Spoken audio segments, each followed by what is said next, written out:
And hello, Madam Sisters. It's me, Miss QQ, and welcome back to my YouTube channel. And gaya nga ng sinabi ko, hindi tayo makapag-live dahil tayo ay nalulungkot. Baka tayo mag-iyakan doon. And medyo nahihiya din tayo na baka may biglang umakyat na kawaiti natin, hindi natin maasikaso. And dahil stressed talaga ako ngayon, kahanap ako ng paraan kung paano maging okay yung pakiramdam natin. Kahit birthday natin ay wala tayong magawa kundi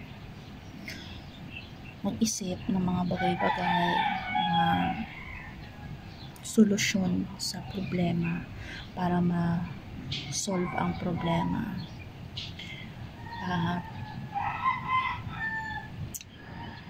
Hindi ito madagdagan. Sana nga hindi madagdagan.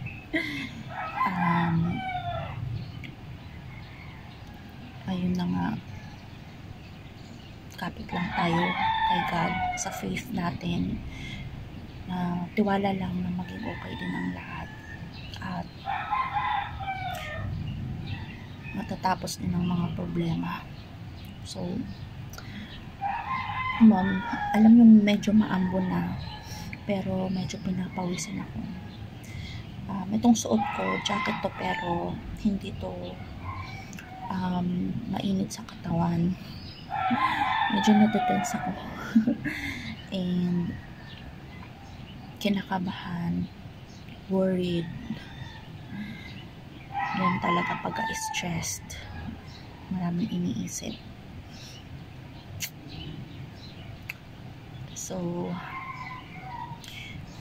sana din po ipag-pray nyo rin po ako na matapos na nga yung mga problema ko, dahil pilit lang talagang kinakaya.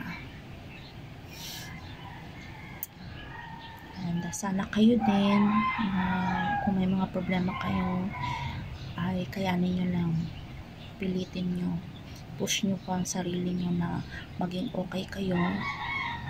Mag-pray lang ng mag-pray para kahit pa paano gumaan yung pakiramdam. Tapos pag-pray nyo na maging okay ang lahat. And thank you, Madam Sensor, sa pagsama sa akin. And maraming salamat sa panonood. Bye for now, Madam Sensors.